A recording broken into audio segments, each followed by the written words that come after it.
What's up, everyone? Auran Shereef here. I'm with the legendary Peter Tuchman. He's the Einstein of Wall Street, the most photographed man ever. It's such an honor and legend to have him. It was such a pleasure. Peter, how's it going? You know what? Things are okay. Things are okay. I would say, busier than I've ever been. I'll tell you all about it during our chat. But things are well. Market's good. Life is good. I've had, a rough run for a number of years, but I'm at the top of my game, I would say. Yes, well, you always look so young and healthy, as I mentioned. So we just want to kind of dive in. I mean, everyone wants to know like the life of Peter Tuchman. You're the most interesting person in New York. You're on Wall Street. People dream of being like you and getting access. So how did this all get started? I mean, you're living people's dreams to be on Wall Street every day. It's really, it's quite a journey, I have to admit. The longer the journey gets, it's amazing when I look back at it. So I can go. So my parents are Holocaust survivors, right? They came to America in 1949 after quite a battle. They were both in camps for many years, lost every member of their family, were murdered. They fell in love at first sight, came to America. My father became a doctor, ended up becoming a very prominent doctor. And my mother was a homemaker, as many women were back in the day. And so I grew up in New York, sort of a wonderful, wonderful family life. I had a brother, one older brother, a couple of years older than me. And then I have a much older brother who my father adopted during the war. His parents had been killed. He was a young boy. He was 8 years old.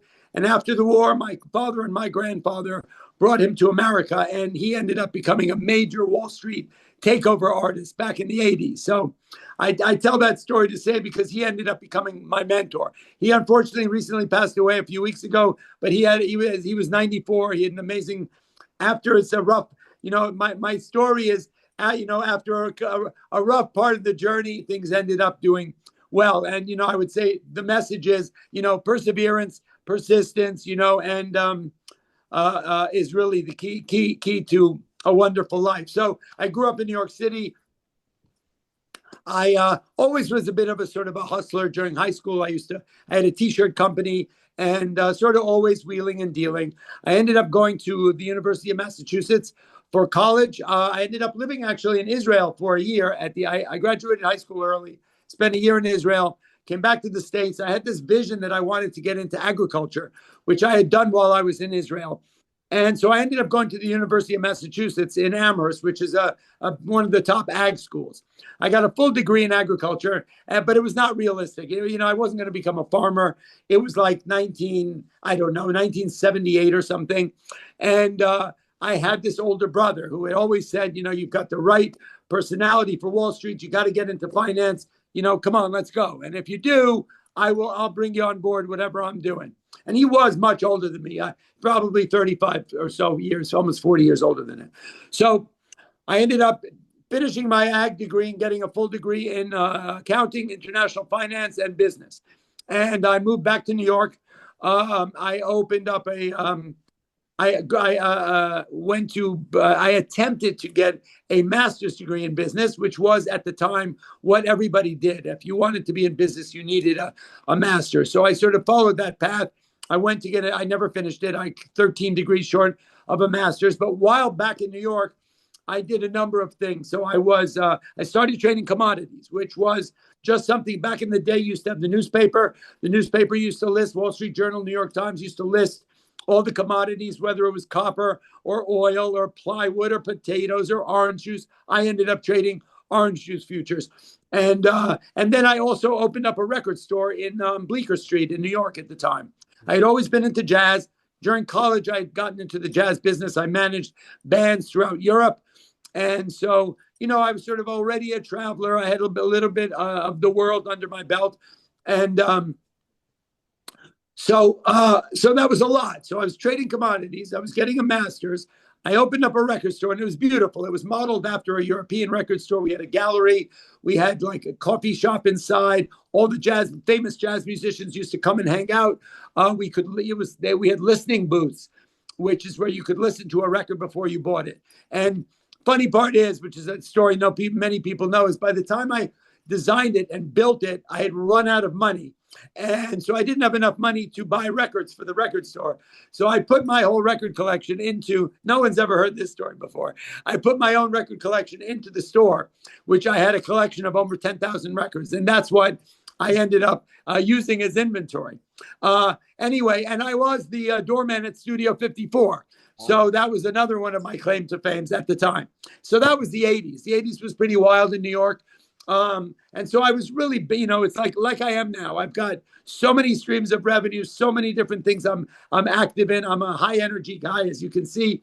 And, and I just, I'm forever being creative in my life, finding things I love to do.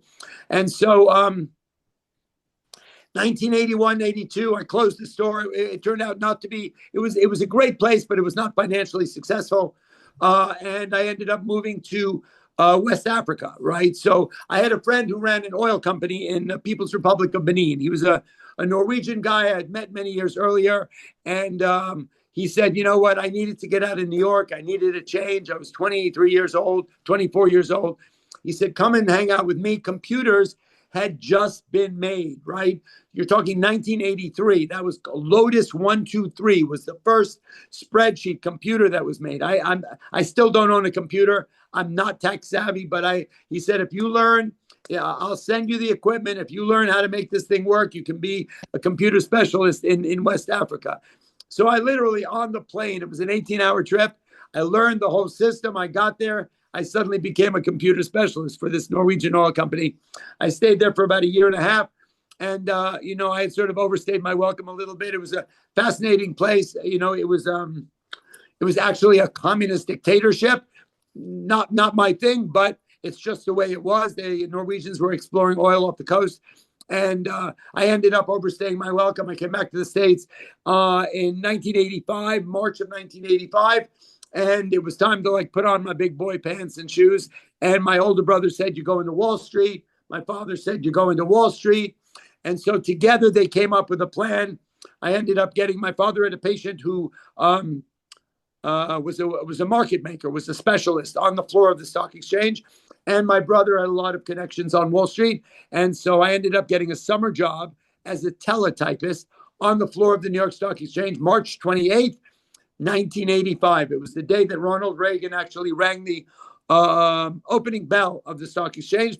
The last president until this Mr. Trump to ever ring the opening bell of the stock exchange. Curiously enough, you would think every president would come around, but they don't. All that being said, the way the stock exchange works, the floor of the exchange, the finance industry is they're very staggered in a lot of ways. The upstairs, there's the downstairs, right? The street, that's why they call it the street. The floor of the stock exchange, for the most part, are mostly people who did not have college education and master's degrees. And those are the sort of the investment bankers or, the real financiers upstairs. Those were the guys with more education. The street was a place, the floor of the exchange was a place you needed to think quick on your feet. You needed to be fast, high adrenaline, thrive on chaos, and be able to deal with a lot of stress, right? The second most stressful job on earth next to air traffic controller. So it's a great line. But anyway, so I and also there's no training for the job. You have to come down on the floor, and this is the way it's gone since 1903, where people start. There's sort of a caste system. You start as a squad, a runner. That's the bottom, right? You wore a little blue coat. You make $47 a week, and then you work your way up. And it used to take about 13 to 15 years to work your way up. If you were good at what you did and you were able to develop relationships with the guys who were running businesses there. I started as a teletypist, one step above squad or runner. And after the internship in September, look, the minute I walked on the floor, I knew it was for me. It was wild. It was crazy. It was the 80s. It was chaotic. And I love that. For me, that's where I thrive. And so I asked if I could have a regular job. They loved me, and they hired me as a clerk, as an option clerk. And so that was my first job. That was September of 1985. And I kind of ran with it. And I spent the next 3.5 years working very vigorously through the crash of 87. I was a clerk through that, and I really showed that I could handle the stress and I could handle the workload. And so I moved my way up. And in fact, I was able to get a seat on the stock exchange, which is everybody's goal, right? A seat is not really a chair, it is the right to trade stock. In 1903, when they started the New York Stock Exchange, they issued 1,366 seats on the stock exchange. They never changed the amount. It's like a taxi medallion. They issued them. They were traded. They had value, right, from $13,000 to $8 million when they went public. And but a very exclusive club. Sorry. Let me see. I hope I have enough batteries for you. Yes, I do. A very exclusive club, right, to become a member of the stock exchange. And so I got my first seat on April 17th, 1988. And I worked for a company called Cowan and Company. It was a brokerage firm, ended up getting taken over by a Societe Generale many years later. And that was the beginning of the journey. So I kind of bobbed and weaved and grew through that. I thrived for the most part. I was really good at what I did. In those days, it was open outcry. It was an auction market. So like you would see in the movies, whether you see the Wall Street original movie or Trading Places or, whatever it was screaming and yelling and crowds and adrenaline and chaos. And I love that stuff. And so, that was my journey. And I've been there now as of this March 28th. I've been there for 40 years. It's the greatest job on earth. That's why I'm still there. I have for sure pivoted and changed, along the way. I've been with a number of different companies. I've changed what I do, the strategies that I trade. I built a trading strategy around the S&P 500 about 20 years ago. But I did convertible arbitrage, risk arbitrage, all different things. As the years changed, the market changed, market conditions changed, my job changed. And whether it was for a different company or not, there were good times, there were bad times. There was a period of time in 2006, 2007, actually, right before the financial crisis, where, the business had run its course. We were already starting to see that, things were starting to shut down around the financial crisis. And I wasn't making any money. Business dried up a little bit. And I ran into some difficulties, let's say, business was difficult. And, but I never told anybody how hard it was. And I just kept, showing up, dressing up, showing up, going to work. There were a couple of years there where I did not make any money. I had a wife and 2 children, but I knew that, that this is what I was good at. And I knew that no opportunity would find me, cowering under the covers at home. And so I picked up a couple of other businesses. I got into the food business. I invented a hot sauce that went viral before viral was a thing. And so I kind of figured it out how to create other streams of revenue to get by. And, and luck would have it, around 2008, 2009, after a couple of years of struggling, I was on the subway one morning on the way to work. And I ran into a gentleman who I had known from my early days on Wall Street. He was an old trader. And, he asked me how I was doing. And it was sort of the first person I really was honest with. And I said, I'm struggling. Things are a little lean at the moment. Mm-hmm. And he said, I remember you were a great broker. Why don't we do some business together? And that sort of started, that sort of started me back on the path to productivity, as it were. I was able to create this strategy around what was available to me as a broker on the floor. And together, he and I built a really good business. And then things started to flourish. And then there was, the technology came into the industry. And so we had to navigate through. And then there were a couple of really robust years, a lot of volume, a lot of commissions, good business, and I was growing a family. My wife was a documentary filmmaker, so she was really busy. And I had 2 wonderful kids. And that's the beginning of the journey. Wow, that's amazing. So just luck has it that you manifested that subway at a meeting with him, and then maybe you were thinking about, I need to restart, and you just made it happen. You know what? I'm a firm believer that opportunity is out there if you make yourself available to it, right? When you're walking, don't walk looking at your shoes. Walk, because the signs are out there. I'm a firm believer that the universe, has a way to show you opportunity if you're willing to accept it. And so, and never give up. Those are the things.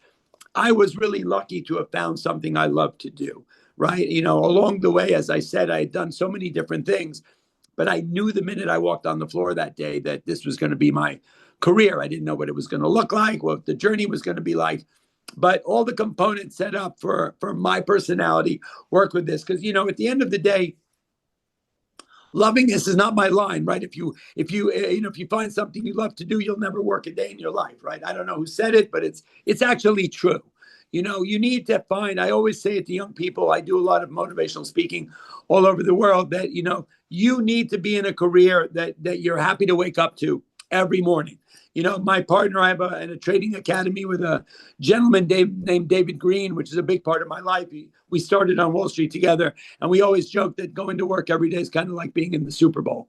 And till this day, I mean, this week, you're catching me at a time where we just, after 40 years, we just created a partnership with a company, me and David, when we started together 40 years ago. He ended up retiring at the age of 38 with a big buyout on Wall Street. He went on to teach trading. We reconnected during COVID.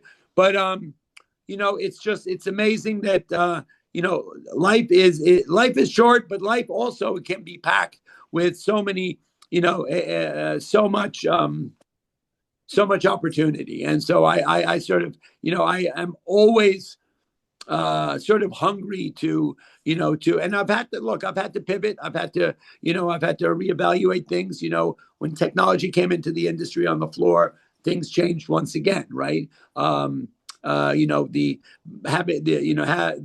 brought in, like every industry, right? Technology outsourced a lot of human beings in many industries, whether it was media or publishing or whatever, and so stock exchange right now, we had 1,300 brokers. We had about 6,000 people on the floor with all the support staff it took to run, back in the day of open outcry and paper. Now I have a computer that can send 1,000 orders out in, 4 seconds. Right. And so, many people left. There was a lot of attrition, like in every industry. And so the floor, while more relevant than ever before, doesn't have thousands of people any longer. And so I had to bob and weave, and reinvent myself a number of times. Right now I'm doing so many different things. I have a media company. I have a partnership with a futures trading company. I have an academy teaching people to trade. I do a lot of TV. I have 2 podcasts, 2 YouTube channels. I have a huge social media platform.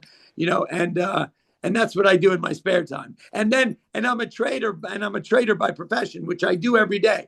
I'm lucky to, my son, we are the last father and son team on the floor of the stock exchange. When I got there were 70 market making firms that were all family owned businesses. And just through technology and whatever, that sort of wound down a bit. And my son Benny and I are the last father and son team, and which is a joy. Working with my son is great. I always wanted him to follow in my footsteps, but I also wanted to work with him. And so it didn't even look like that was going to happen. There were a couple of years there where, things got thin on Wall Street because of technology, but we kind of pivoted and created a small company together. And so now he runs my trading business, although I trade with him every day, but he's the backbone of the business. That's amazing. It must feel great to be working with your son. You knew you were doing a family business. Pretty amazing. It's a great joy. Yeah. So, Peter, what you've accomplished is just so amazing. I mean, you deserve an award and recognition, like kings do. It's so amazing. And just a lot of my audience, maybe a little bit younger and people, but they're trying to understand Wall Street, what it is. And the biggest question I ever get that I've got before to ask you is money, finance, because that's what Wall Street's about. It's about making money, finance. So people want to know the classic question, Peter, how do you get rich? Quote unquote, or your first $1 million, let's say in your stock portfolio, maybe you're doing diverse, like your S&P, you're buying some spiders, indexes. So just in general, how do you actually get rich on Wall Street? Do you just dump your money into stocks? So to be perfectly honest, up until recently, I never owned a share of stock in my life. So that was not, I'm in a business that's regulated as a broker on the floor of the stock exchange. I'm not allowed to be in a stock that I'm in for a customer and myself in a 30-day period. So I just made a decision many years ago that I was, and because of the strategy that I trade, I'm in every stock in the S&P 500 every day. So basically, there's no way for me to be in it without it being a conflict. Yeah. So I just made a deal with myself many, many years ago that I make a good enough living as a broker on the floor as a commission broker. I don't share in my customers' P&L. I just am a commission broker. I get paid per share of what I trade. And so, I eat what I kill. And so, I mean, how does one become, rich or wealthy or, some create wealth in a way? I mean, in my opinion, it's multiple streams of revenue.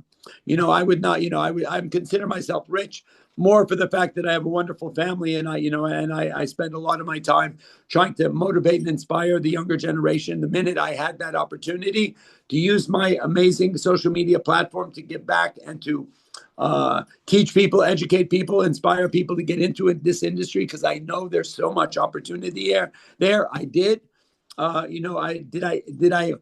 I never made a lot of money up until recently, very recently actually, and so it's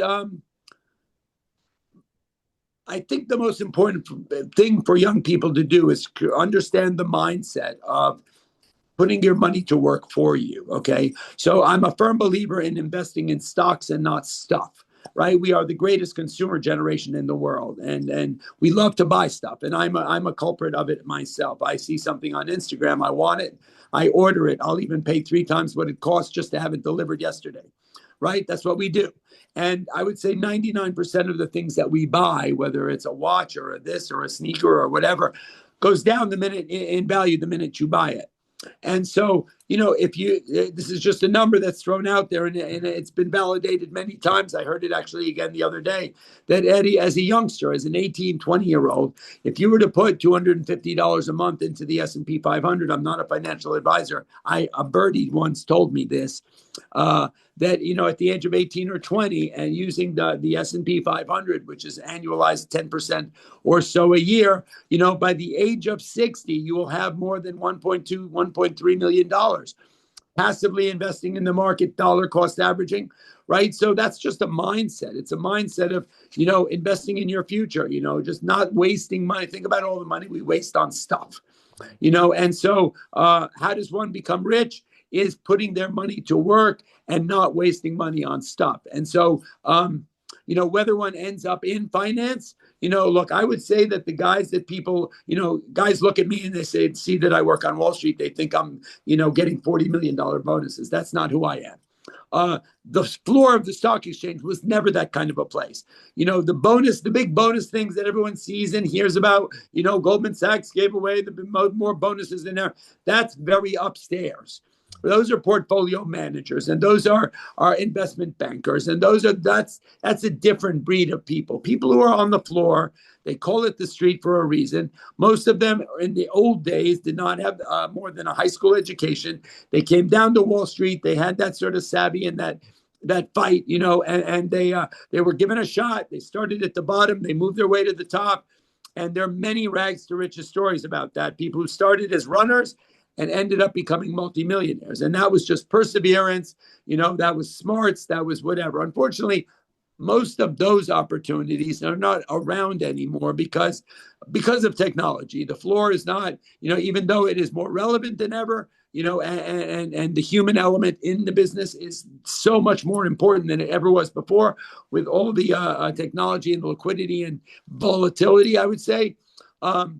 But if your young audience wants to know how one gets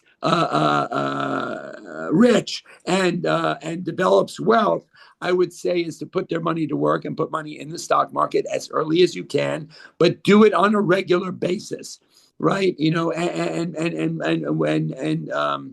There are index funds. I'm not going to tell one which one to buy, but you want something that's got a big footprint that got, and if you look at them all and you track them, many of them, annualized make more than 10%. And if you're constantly compounding that and you're putting money in every day, every week, every month, it grows, and it grows exponentially. And that's a real number. $250 a month into an index, right? Will get you 1 point something million at the age of 60. I know the 60-year-old part's probably not that sexy to a 20-year-old, but the 1.34 million is very sexy. And so, one needs to realize that when they wake up in the morning, that they don't need to waste money, and it's a mindset, it's a discipline, and it needs to be done consistently, and that's the way it happens, and that's how you become rich. That's amazing. That's an amazing response. That's what most of the responses I got was to ask you that question. So thank you for that. Sure. Questions revolved around stocks and specific stocks, but I want to skip that. I want to go into more personally you, Peter. What does it look like being you every day? What's your day to day look like? Are you out, you're on the floor, and then you're running the businesses? I mean, how is this Peter Tuchman even a real person? So, I have become really famous lately, which is really fun. And wasn't always the case. I was just a broker on the floor of the exchange for many years. It was probably 2007. I think that the photo, I have it here somewhere on the wall. The front page of the Daily News was the first photo that was taken of me. I had my hands in the air. The Dow was up or down 600 points that day. And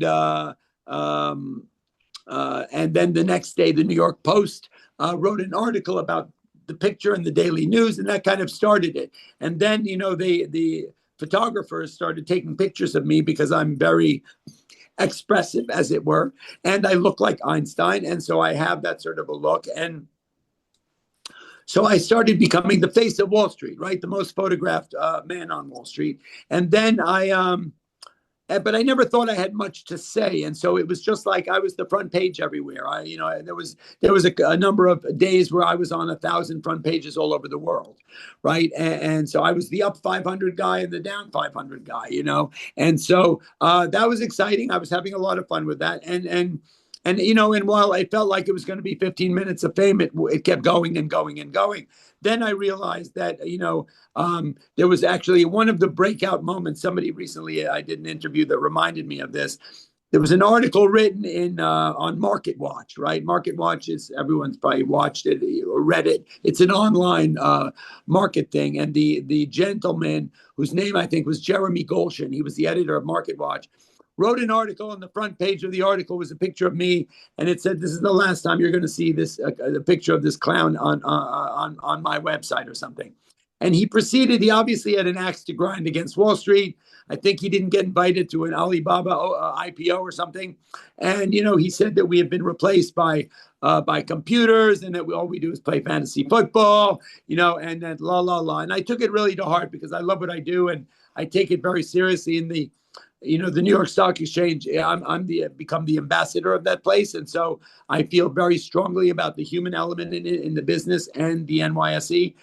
And so I took him up. I went after him, and I said, I don't know what your problem is, who took a poop in your Cheerios, but, you're wrong. And, if you let me retort your comments, because, you really disparaged so many people I grew up working with, then you want to, and he goes, you know what? Okay, I'll give you my website for the day. You can write whatever you want. And I wrote a really and I didn't even know I could write that well. I wrote you can see it. It's online somewhere. Probably not that hard to find. Response to his thing. And I really did it step by step, telling him what we do there and how important what we do is, and that we're not, just a bunch of people sitting around playing ball. And so that was sort of the next catapult in the fact that I had something to say. So I started doing some interviews, and then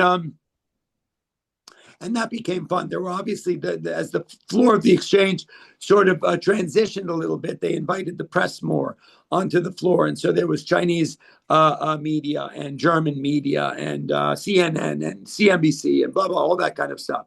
And so I started doing, a number of shows on the floor. And then in 2000, probably 16, 17, I got on social media.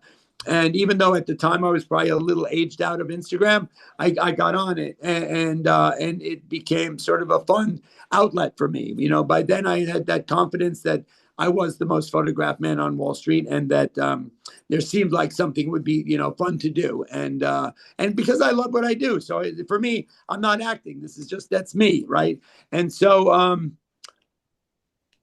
that kind of exploded as well. So the minute there was a lot of traction on the Instagram thing, I immediately pivoted and utilized the platform to do fun things. So initially, all these young artists whose art, Instagram introduces you to people who have interests similar to yours. So all these artists got introduced to me whose art related to money or finance or business. And there are lots of them, right? They're guys who do big $100 bills and whatever. And so I started meeting them all, and I invited them down to the floor of the stock exchange. Many of them knew each other. They were young street artists.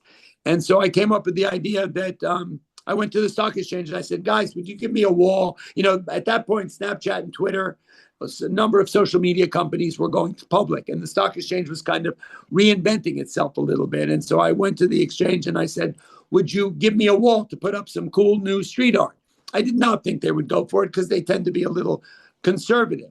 But the gentleman, Josh King was his name. He was the head of communications at the time. He loved the art. And he said, you know what? We're not only going to give you a wall, we're going to give you the whole corridor from which on the 6th floor, which is where the boardroom is. Now, the boardroom is modeled after Versailles. It's got a beautiful Tiffany stained glass ceiling, and it's all gold inlaid, and it's incredible. And back in the early part of the century, it's where the governor of the exchange would sit in a big oak walnut desk, and all the brokers would stand around him. It's very historic. And so everybody the opening bell and the closing bell are ceremonies that have been going on for 130 something years. They are very exclusive to heads of state, presidents, prime ministers, CEOs of existing companies and IPOs, celebrities and charities. And so it's very exclusive there. So everybody who comes to the exchange and is ringing a bell has to walk from the elevator through it's called the Big Board Art Hall. It was just recently wrote up as the #1 exclusive private art gallery in the world. Has to walk through my gallery. And so I kind of I've done 3 curations. I always grew up with art. My parents are European, so we had art in our house. But, I'm not an educated gallerist or an art curator, but I did it, and that's one of the things I do well is, I don't make believe I'm a lot of different things, but if I like something, I get into it all the way. And so, I made this gallery, and we've had a lot of fun with that. We do a huge charity on the floor called the Member Handicapped Children's Fund, and we do a lot of art auctions there. So that was another pivot to my world. And then during COVID, we saw all these new free trading apps come into the world, like Webull and Robinhood and all this. So suddenly the accessibility to trading, the doors were all open, right? Everybody was invited to the party after being excluded for decades, right? And so David Green, who had started with me on the floor back in '85, we had stayed friends, and he ran a trading school. We got in touch with each other when COVID started, and we had heard that there were 50 million new retail traders coming into the world, descending on Wall Street. One of the things that none of these free trading apps had was an educational component. They gave you accessibilities without education. And so that's a recipe for disaster, right? That's like throwing a dart at a wall, hype, hope, FOMO. Those are not sustainable trading strategies. And so we decided to make an academy called Wall Street Global Trading Academy, where we spent a lot of time putting together an online course. It's 21 videos, 21 hours. There's 400 hours of archival content. We coach and mentor all our students. We have thousands of students all over the world. And we created this academy, and that was another fun addition to my world. And what's exciting about that is this past week, so we've run this academy. We're teaching thousands of students all over the world, coaching and mentoring them, and teaching technical analysis. David Green's mastery is technical analysis. We didn't invent it. It's been around for a long time. He's just a really great teacher. I'm sort of the moderator, motivator. He's the teacher. Together, we have a really good company and team. But so recently, as of this week, we have created a collaboration and a partnership with a company called Apex Trader Funding, which is a futures trading platform that offers funding for young, new retail traders who do not have access to finances to trade the market. And so we decided to partner up, and we had a huge event this week. We had the billboard in Times Square, and we had a big event on the floor of the exchange, basically partnering up education with accessibility and funding. And they basically have a futures trading platform that's reached millions of people all over the world over the last 4 years, and they've paid out $400-500 million to young people who would not have been able to trade the market. So it's a wonderful partnership, and that sort of many years of work was culminated with the announcement of this partnership this week. So that's another stream of revenue. I've always loved branding and marketing. So I created with two other new partners, one who's a marketing genius who is sort of in the innards of Reddit, and another one is a guy named Gob Blacksburg, who is a moderator on Twitter Space. And the three of us created an alternative media company for startups, for ETFs who need to get in front of eyeballs, right? And so we created a company. It's called Investing Authority, where I interview. I have 2 podcasts and 2 YouTube channels. So we bring in people who have a story to tell in food, in finance, in fashion, all different things, and who need to get in front of young retail traders to tell their story. And so that's another stream of revenue. So it's there's no end to what. Look, I love to share what I love to do, and I love educating and motivating people. I've taken on the responsibility that there is. You all are the next generation of investors and traders. Trading is an incredible gift. It's an asset if you do it right. It is. Look. No one would have thought that, when COVID came along, that suddenly there would be 50 million new eyes on Wall Street, and that, the meme phenomenon and all that accessibility. And, and so it was a rebirth of Wall Street in a lot of ways, but Wall Street can be a little exclusive, and I tend to be a little more inclusive. And so I figured, how do I include this new generation in, is by educating them. Right, because Wall Street doesn't let people in unless they, are willing to play by the rules. And so we taught them the rules, and so that's been incredibly fun. So that's a little bit of what it's. I mean, you asked what is it? I gave you a long answer, like what is it like to be me? I have obviously endless energy. I wake up in the morning and, I avail myself of all the information about what's happening in the markets. And I usually have a strategic meeting for the opening bell with somebody in one of the industries, one of the companies I am partners in. And then I do some social media stuff, like I do just create content, which for me is just fun. And then I trade the market from 2 o'clock to 4 o'clock. And then I either do the academy or I do some of these social media things. And then I do a lot of TV, right? So I do probably 10 TV shows a week on Charlie Schwab TV, FinTech TV, Fox News. I just did a stint on CNN for the last 6 months. They brought me in for one night on the Erin Burnett Out Front show. She's the woman who nicknamed me Einstein many, many years ago. She used to work on the floor, and I did one night, and they loved me, and they kept me. I've been there every night since. So it is what it's like to be me. Is at this point in my career, I am recognized everywhere I go.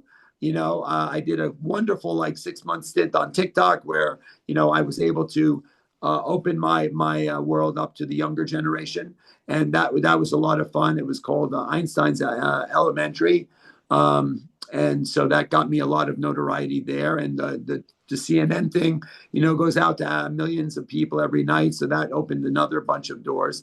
And so it's incredibly exciting to be me. I love the fame and it's really exciting, and and it brings opportunity, and to be the face of Wall Street and to be the most recognized guy in the world in that industry. It's still a bit of a dream. I have to be serious. This week when we did all these things, I kind of had to pinch myself, to think that this is my world. And just so everyone understands it, it has not always been, peaches and cream, right? As I told you when we started, I got COVID on March 15th, 2020. I was patient zero. I was given 3 months to live. I was very sick, and I had 7 surgeries. And my whole neck, spine is made of titanium.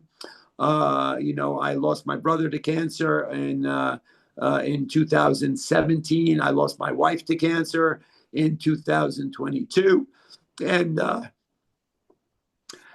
so there's been I've had as for much success that I've had, I've also had a lot of hard times, right? And so, but I knew that I had to get up every day, show up, and dress up and keep going, right? Because there's no choice. I kind of learned that, I think, from my parents. They, having survived what they survived, there's no place for giving up. And if one taps into that inner resource, the spirit is amazing what you can find in there if you sort of dig deep enough. And so, we learn more from failure and hardship than we do from success, right? And so, it's a matter of getting back up. It's not a matter of how many times you get knocked down. It's a matter of how many times you get back up and keep, sorry, and keep fighting, fight a good fight. And so, everybody says God doesn't give you more than you can handle. I don't know about that. He's really tested my ass, excuse my language, a lot of times. I would say, losing my wife after 30 years of marriage was probably the hardest thing. Also, because I have 2 kids, and so they lost their mom, and that was devastating. Losing a brother, I lost my parents also. This has all happened over the last 5 years. Your parents, they after a hard start, they had a wonderful life, and we all lose our parents. That's part of the game, and grief is a hard thing. Everyone's going to have to deal with it, but losing people, midlife, who's a spouse and or a sibling, I would say, is really, really hard. And, it's, but you have to keep going, right? For whatever reason, whether you have children, whether you got to just, life is way too precious I'll always carry those things around. They're really hard. But actually, today is the anniversary of my mother's death, so I've been thinking about it. Next week is the anniversary of my wife's death, so it's very ever present. But if you use it as a motivator, as opposed to something that's going to knock you down, then it makes you stronger. What doesn't kill you makes you stronger. What that's like. My mentor, Bob Proctor, told me everything that's happened to you in the past is preparing you for the future. So you're getting stronger. And Peter, again, my condolences to you. But your family is still watching down on you from heaven. No, They're still rooting you on, and they're saying, Peter, keep going. We're watching you. Keep it up. You got this. So you're a huge honor to this world. We all want you here for as long as we can get you, Peter. As long as you. I'm not going anywhere. I think for me, it really feels like I got a lot left in me. I wake up every day really excited about opportunities. And every day for me is the Super Bowl. Yeah. So you are living your dream though. So that's. I am now, after a long time, living my dream. Well, you deserve to live your dreams. So just the last few questions. I got a list of questions from people because everyone wants to meet you so badly. Like their dream is to meet you. So I'm like, just tell me the questions. And since you've achieved such a high level of fame now in your life, another big question I get from the audience is the people you've met through your life. You're a very well-known celebrity. Just curious if you could share some stories. Anybody really cool or interesting you met that was like famous that you saw and you're like, wow, I got to meet, I don't know, Bill Gates or someone, or I met this person. I was at this IPO and it was the best experience. Just like the highlights. Sure. There've been many. Look, from working on the floor of the exchange, I've met tons of really famous people in business and other things, right? So, I mean, there are some who are been fun and wonderful, and some who are, a little bit quirky and dry.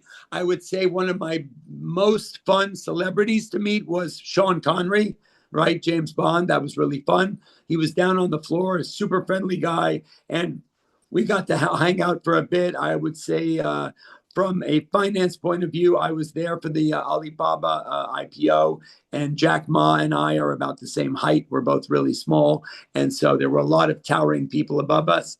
And he and I, IPOs are one of my specialty, and so I trade them for customers. And so and I'm also the face of the exchange. So I'm usually the guy who's right in the crowd. So I get, whether it was Jack Dorsey of Twitter or whether, it was, but Jack Ma was really fascinating because just knowing his story, everyone should read about it. Speaking of people who were knocked down and got back up, he had a million lives before he finally made it, right? I mean, everybody wouldn't even give him $5,000 to start a business, and now he's a multi-billionaire.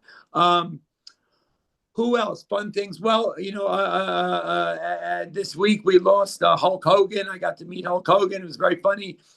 He was at the stock exchange. I believe it was for the listing of the WWE, World Wrestling Federation. And funny story. I was actually there's a club in the stock exchange back then it was called the Luncheon Club. It was sort of where we would go with the company for company breakfast and stuff like that. And I was actually in the bathroom, and it turned out I was in the bathroom, and I looked down and I could see those huge boots that he had right in sort of in the stall next to me. And so, I said, "Yo, Hulk, is that you?" And he stands up, and he was like, you could see me way over the top of the stall. It was very funny. So I got to meet him. He was extraordinary. I met James Brown, which was super exciting. When Black Entertainment Television went public. Robert Downey Jr., great, Donny Osmond. I mean, I've met so many people. If you Google me, you're going to see me with, so many people who were inspiring, whether they were celebrity crushes, or amazing business people, like Paris Hilton, like you would have thought. I mean, what a serious, super serious woman, businesswoman. That was really fun. Wow, who else? Just amazing. They're CEOs, they're celebrities. So many have come about ball players, that have been really kind of fun. Who in particular? So, I mean, for a while there was like John Starr, a number of the Knicks players who are super fun. I mean, I've met every sports star, from the people from the Rangers and from the Yankees. I mean, what's his name? Judge. Yeah, what's the guy? The super tall new young Yankee I know you're talking about Judge. um, who else? Who else? Who else? Um, Are you meeting them on the floor when they come and they show up and they're just there to do business, right? they're there to do business. Very often they're part of it, but they're early investors in the company, and so they come down to be there for the IPO.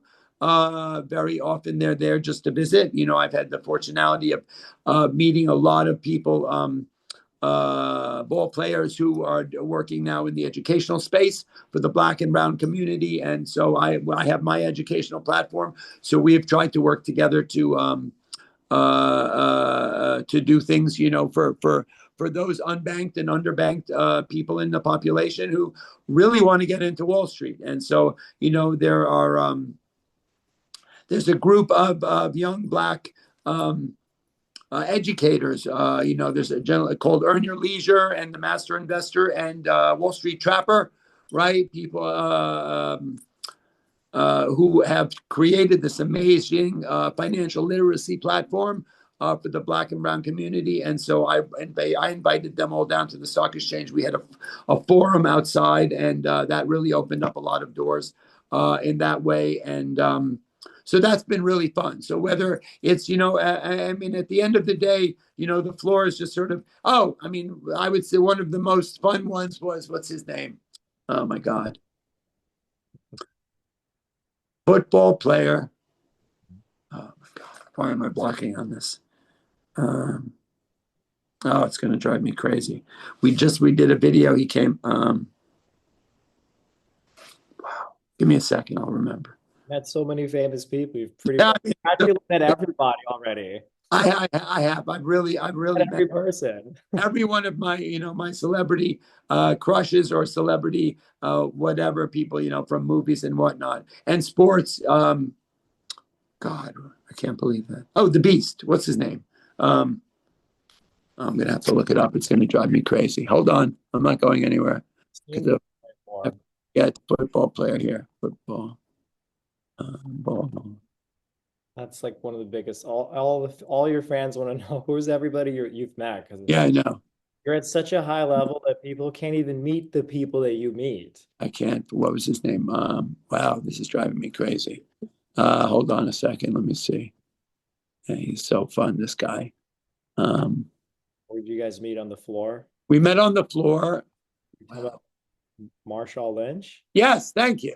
There you go.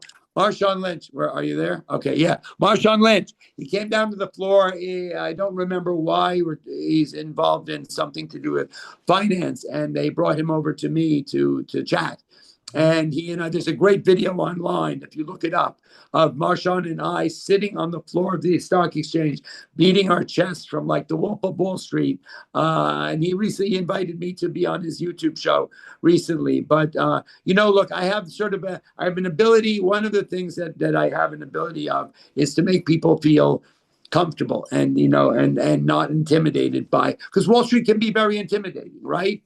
It is to people who have who don't have it in their legacy, or they don't have it in their family. I mean, think about all the people who grew up living paycheck to paycheck or whatnot, and Wall Street is always maintains itself as exclusive, so it is very intimidating. And so people are not at all intimidated by me, and I have also an ability, to communicate and make a younger audience. Right? There's nobody on Wall Street who I was recently approached by one of the top talent agencies in the world to work with them, and I said, "So what really made you want to come and talk to me?" And they said that in the finance industry, there is nobody who has the ability to hang out with like the Warren Buffetts of the world, and also hang out with the 18-year-old TikTokers, and be just as comfortable with both of them, and be able to convey a message, and get the story across. And so, that for me, that was an exciting thing to be told, that I have that ability, that nobody out there can communicate to the younger generation better than me, from whatever bully pulpit I have, as the most famous stockbroker in the world. So, if I can introduce something, introduce someone to the stock market and help educate them with my partner David Green, who is just an amazing man, and and introduce them to Wall Street Global Trading Academy and to Apex Trader Funding, and put all that together. For me, this recent partnership is super exciting because it really melts together everything that I'm about. Is education and accessibility, right? That's a big deal, right? And I'm very accessible, right? I mean, that's what differentiates me from a lot of Wall Street people, because they tend to be a little crustier than I am. And while I may be the same generation, I'm very approachable. So, if you're able to take education and partner it up and marry it to accessibility to the markets, well, that's a match made in heaven there. So I would say that will be my legacy. Yeah, there's only one and only Peter Tuchman. There'll never be someone like you again. So we're so glad we have you and you're Some doing. may say that's a good thing. Yeah, that's the one and only Peter Tuchman. So keep going. So just the final two questions. Also, it's just the last You know two. what? I'll get a charger. I don't want to lose you. Sure, sure. What battery percentage are you on? I'm on 6. Oh, well, you're always on the phone doing business, Peter, all the time doing something. Let me go. Let me find the charger. Give me a second. Hold on. Hair looks great, Peter. Thank you. I'm having a good hair day. You look Very important. Very important.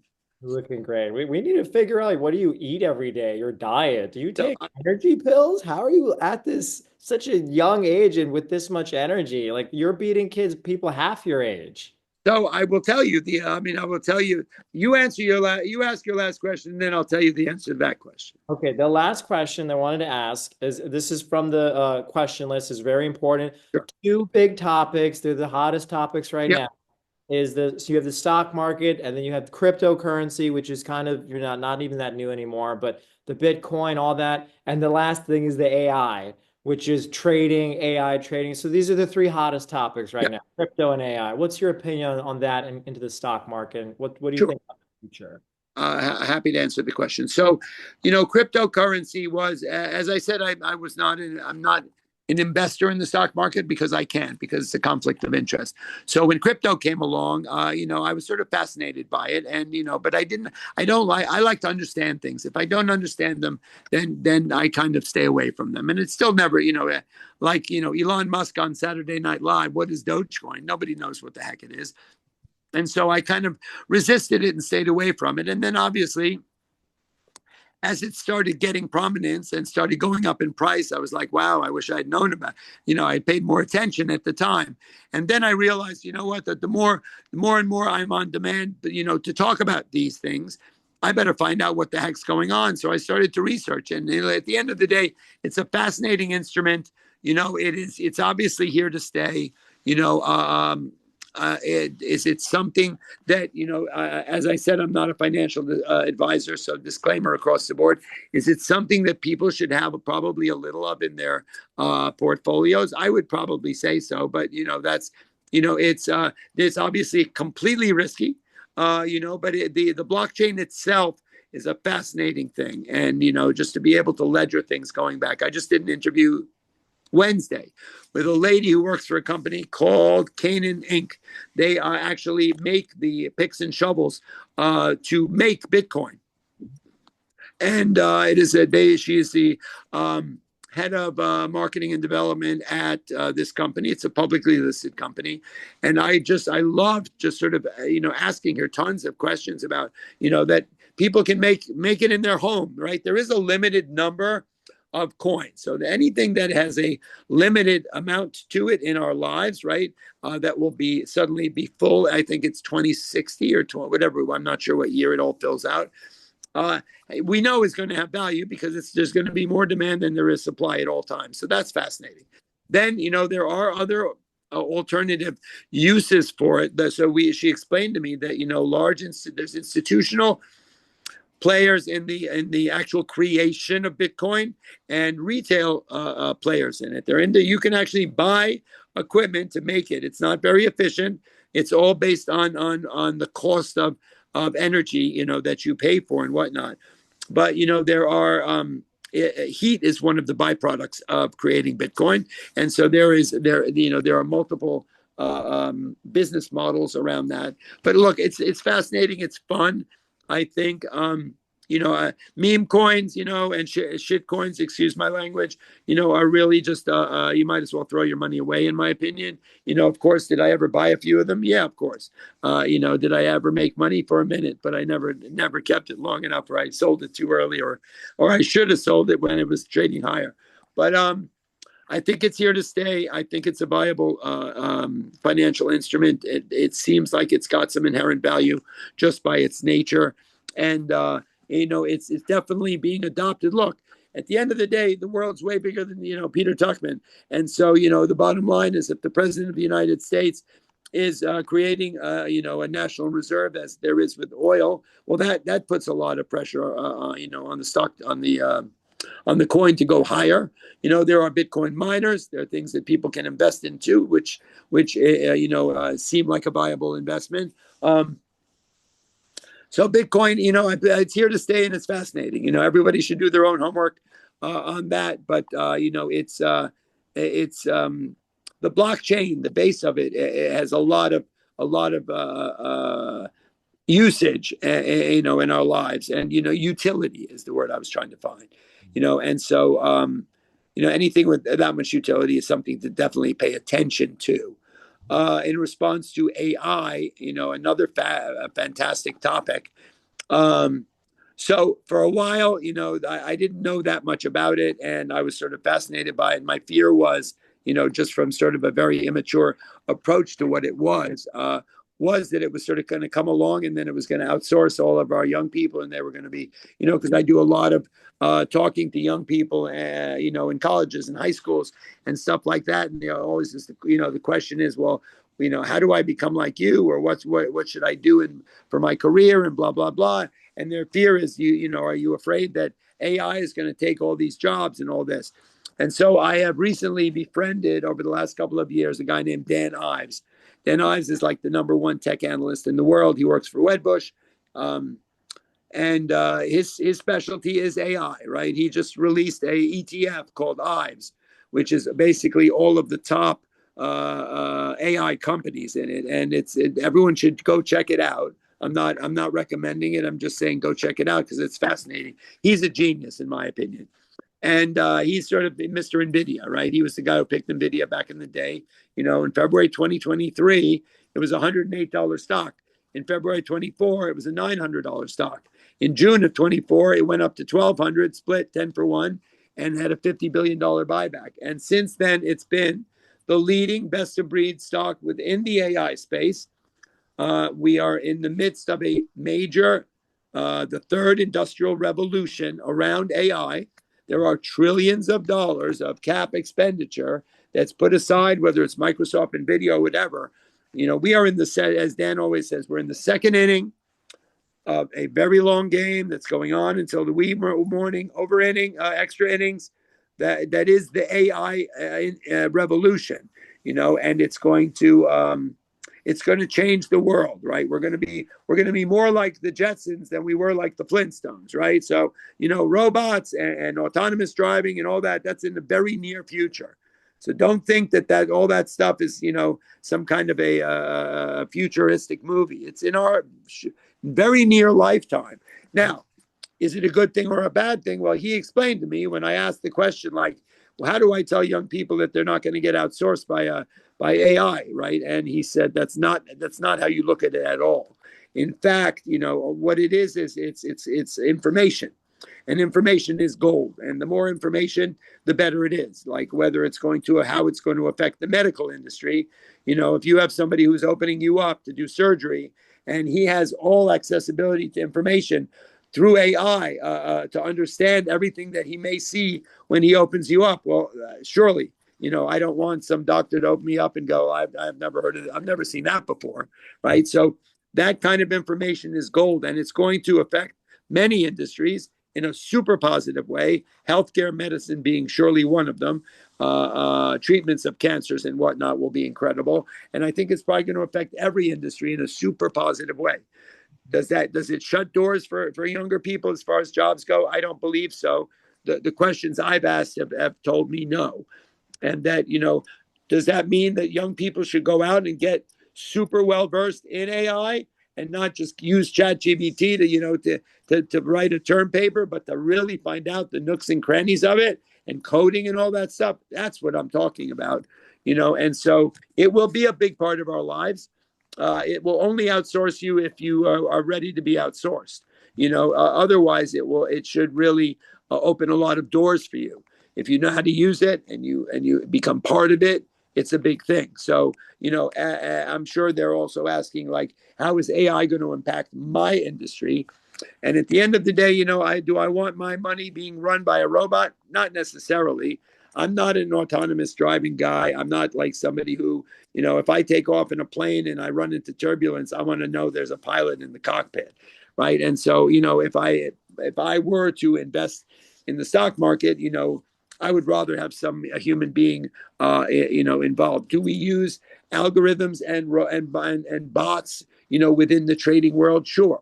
Is one of the reasons that the market can be very volatile, because there are AI is involved, and there are there are bots that trade off of social media and stuff like that. Yes, absolutely. It's infiltrated our lives a lot. Do I think it's going to outsource humans in the finance industry? Not at all. But once again, if it increases accessibility to information, well, then it's only a good thing. And so across the board, I think it's super positive. Well, that's great. Well, thanks for answering those two questions. I will end with, if there was any AI in the world that tried to recreate you, they couldn't even keep up with you because you're way past AI. Well, we've people have made fun videos of me using AI of me, like, playing soccer with David Beckham, and playing basketball with Lou Alcindor or whatever. So there's been fun things. You asked me how I have so much energy and how I look so young. So as I said, I got very ill during COVID, and I suffered for many, many years with long COVID. Now, one of the problems with long COVID is that is where, so the body is based, is a cellular being, right? And so what happens is when cells die, they lay dormant in your body and they create inflammation. And everything that is problematic from a medical point of view is caused by inflammation, whether it's cancer, whether it's diabetes, any disease is based on inflammation. And so, one of the problems with COVID is that you had all these cells that were tainted cells that were dying and were dead, and then they were staying in your body. And one of the bad offshoots of long COVID is severe inflammation throughout the body. And so, there's a new industry, and everyone should read about it. It's pretty pervasive on social media and all over. It's longevity and anti-aging, right? Whether you see it, the Kardashians are taking NAD infusions, or people are, that guy looks like he's 25 years old, the guy who's 55 or 85 or whatever. So I am having really been up against a lot of physical challenges, 7 neck surgeries, severe inflammation. So when my wife was a documentary filmmaker, and the last film that she did before she died was a film about a guy named Dr. Kamal Khalsi, an Indian Sikh who had come to America to become a doctor, and so he could not afford to go to medical school. He joined the U.S. Army, and the U.S. Army does not allow a religious headdress, and so he fought it and took it all the way to the Supreme Court and won. And so now, because of him, people are allowed to have the turban, what Sikhs wear, what Indians wear, and yarmulkes and hijabs, and all of religious headdress is allowed in the army. That's the good story. The bad story is he ended up being in the armed services, was deployed to Iraq, and ended up getting stage 4 bone cancer in the burn pits in Iraq, and was given 4 months to live. He was given a really bad death sentence. And so he came back to the States, and he started really studying the longevity and anti-aging protocol. And so, the body makes this thing called NAD, which is a thing that controls our aging of our organs, aging of our cells. Up until the age of 27, the body makes a lot of it, and that's why we are young and we are vibrant. At the age of 27, the body starts to make less and less of it, and that is why we age.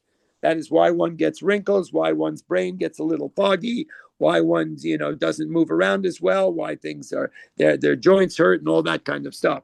Well, recently they've been able to synthesize NAD and other peptides, which are things that affect the body from a cellular point of view.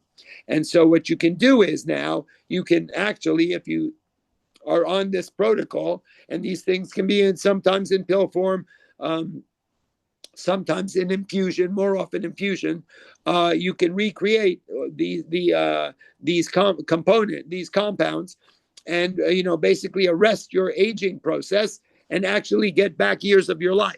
And so, as about last October, when I'd gotten to a point where I was really struggling physically, where I really couldn't move, and I had, I was still running 7 companies and trading, and still going, and not as fast as I am now, but I was in a lot of pain and struggling. I started on this protocol. This doctor who tried to save my wife's life, but my wife's cancer was way too advanced when they met. Sort of had promised her that he was going to keep me alive for a long time. And so I started on all these things back in November. And so I have been able to completely reverse so much of my aging. And that's where you see this. I don't drink, I don't smoke, I don't do drugs. So all of this, and I don't drink coffee. So all of this is fairly natural, high energy stuff. People are amazed at what I can do in a day is really amazing. And so I have unlimited energy. I have an incredibly clear mind. I have a photographic memory, and so I had that to begin with. But over the last 6 months on this new protocol, I've really been able to get back so much of my my youth and my age, and and something I plan on continuing because I got a lot of work to do. So it's working. The 6 months, all the It's stuff you take is working. unbelievably, yeah. Wow. It's a life changer, and everybody should look into it. Yeah. There's a lot of shady stuff out there, but if you go to the right places, you can reach out to me. I'll direct you in the right place. It's a game changer for a lot of people who are when, as I said, 27 is that cutoff. And so after 27, everyone will notice in your audience, if they're older than that, that everything gets a little bit more difficult, as we get older. And it's because of these reasons, so it makes sense. It puts aging, as aging is a disease in a way, right? And if it's treated that way, then it should be treated as if it were a disease. And so if there's a solution to it, and we now know what it is, then people should take advantage of it. And I would imagine over the next number of years, it will become a little more mainstream.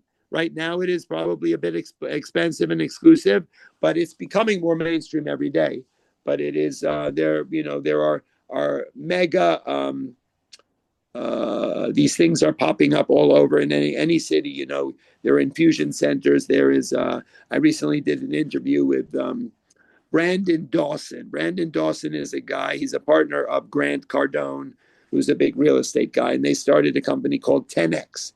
It's a massive health solutions complex, and they are also involved in the longevity anti-aging process. And it's the flavor of the moment. You'll see it. You turn on Instagram, every other post is about it, and but it works. It works. I'm happy it works. I'm not in any kind of a mood to get old, and so I'm really happy that I can be young forever. God for this doctor. He's doing a great job for you. So, Peter, thank you so much. We know you're super busy. Any last words of wisdom for the audience of Sure. for Uh, positive? you know what? I think the most important here. Let me go to the other room a second. The most important thing I would like to say is that to your younger audience is find something you love to do and get really good at it. Right, and that's important.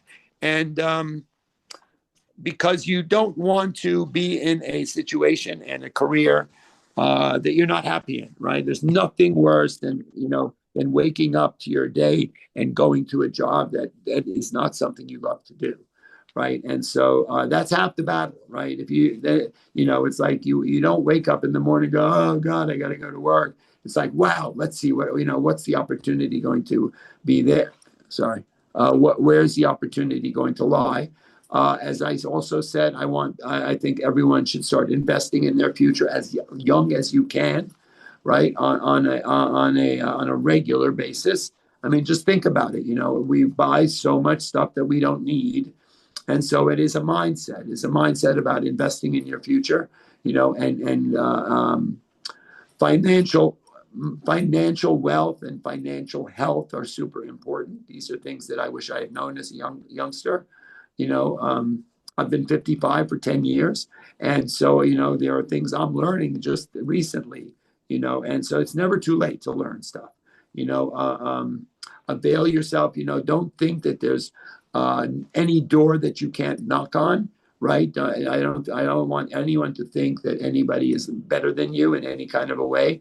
You know, do your homework, and don't, and knock on the door. What's the worst thing that's going to happen is someone will say no, and then you move on to the next door, right? But we are sort of told, that people who are wealthy or people who are in high places are, intimidating, and they, if they're not open to you to teaching and inspiring younger people, then the heck with them, move on to the next guy.